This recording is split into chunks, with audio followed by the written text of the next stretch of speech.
When people think about the American Revolution, they usually jump right to taxes, like this idea that a group of colonists got together and said, hey, we're not paying King George anymore. But honestly, that's way too simple. It wasn't just about money.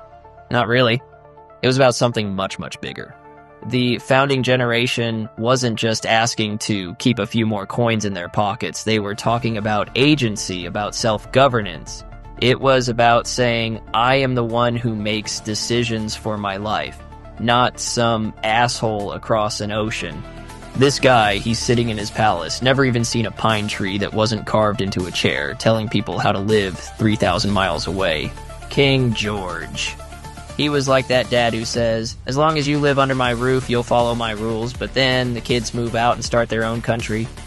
Fine, go ahead, see if you can do better, and don't come crawling back when you need someone to fight the French.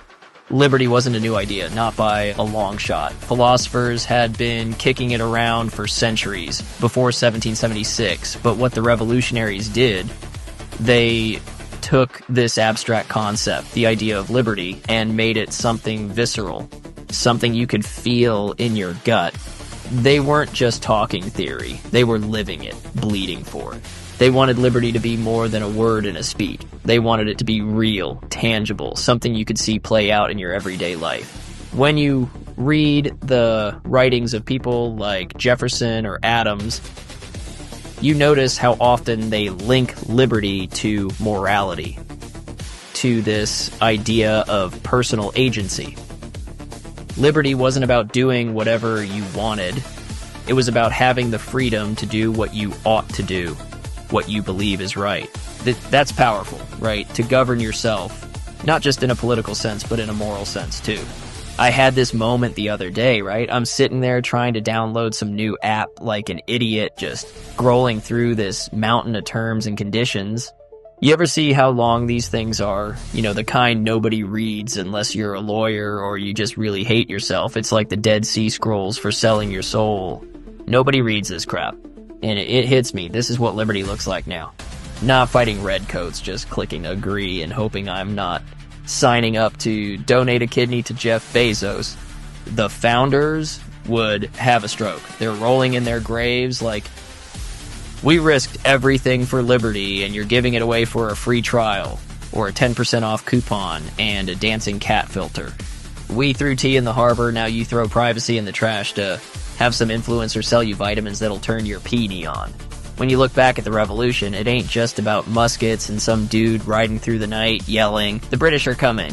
No, it's about this crazy idea, like a living, breathing thing that made people say, wait, maybe I'm not just some pawn in some king's game. Liberty wasn't just a slogan to slap on a flag. It was more like a wake-up call, a big old moral slap in the face. And that idea of liberty didn't just freeze in 1776 like some museum piece. Every generation since has grabbed that idea, played with it, and tried to make it fit their messed up world. Some nailed it, some totally dropped the ball, but the story, it's still going. Still a mess, still worth fighting over. And yeah, we're all part of it, even if half the time we're just screwing it up in new and creative ways. In many instances, reshaping liberty actually means progress. Take the abolitionists in the 19th century. For them, liberty wasn't just some abstract talking point politicians used to score cheap applause. It was about survival, dignity, actual humanity. You had leaders like Frederick Douglass stepping up and saying, hey, maybe this land of the free stuff should actually mean something. Maybe, just maybe, liberty should apply to everyone, not just the people who wrote the rules. Douglass, man, he didn't just talk about liberty, he lived it, fought for it. Every speech was this reminder that liberty without equality is a half-finished story. He forced America to look itself in the eye and ask the hard questions. Who's really free? Who's still waiting on the promise of liberty? And it's not just the 19th century, right? Fast forward a bit and you've got the 1960s, the civil rights movement, people marching, pushing for liberty to mean more than just the absence of chains. They wanted liberty to mean opportunity, fairness. Liberty got expanded once again, stretched to include voices that had been ignored for far too long. Liberty doesn't just grow on trees, right? It doesn't evolve by itself. People make it happen. They push it, stretch it, actually try to make it mean something real. Look at what happened. People stood up, made noise, put their necks on the line, and actually moved the needle. That's the good stuff. That's people saying, hey, let's open the damn box and let everybody in for once. But you know how it goes. There's always somebody trying to stuff it all back in, keep it neat and tidy for the same old crowd.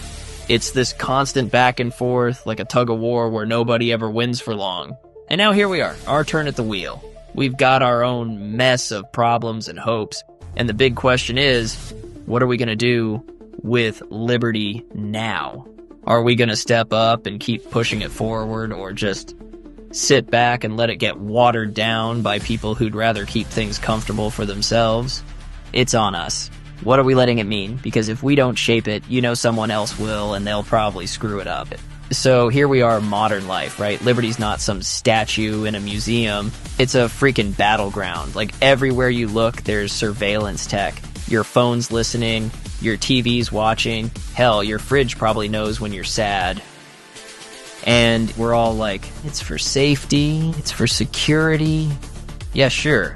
Next thing you know, you're getting ads for therapy because you sighed too loud near your Alexa. And seriously, where's the line? At what point does keeping each other safe just turn into ratting each other out? It's like, hey, I see you bought a pressure cooker and Googled fireworks. Congrats, you're on a list now. And we're all just one weird Amazon purchase away from being on a government PowerPoint. You zoom out and you see it's always been this tug of war. Freedom versus control, agency versus safety. It's like every generation we're pulling on this rope, and half the time we're not even sure which side we're on. One minute you're for privacy, next minute you're yelling for more cameras in the subway because some guy sneezed weird. And that's the thing that gets me, these fights for liberty. They echo back through history. Revolution, abolition, civil rights. Every time it's people standing up and saying, oh, hey, let's make this thing bigger. Let's actually mean it this time. And now feels like we're at one of those crossroads again. Except now we've got smartphones and politicians who can't even agree on what day it is. Let me leave you with this. A couple of years ago, while in Kyoto, I saw a family, a dad and his 2 young kids. They were running, laughing, just being free, you know? And it hit me. This is what liberty is supposed to feel like. Not just being safe, not just surviving, but actually living. Not having to look over your shoulder every 5 seconds. Not worrying if your next joke is going to get you canceled or your next text flagged by some algorithm. That's the kind of liberty worth fighting for. Not the abstract kind, but the real human kind. The kind you can feel in your gut. So where do we go from here? Liberty's always been messy, always unfinished. That's not a bug, it's a feature. We get to shape it, screw it up, fix it, and try again. Heavy responsibility? Yeah, but honestly, it's also the best shot we've got at making life actually mean something. So don't let anyone tell you it's over, or that you don't have a say, because that's when you really lose it.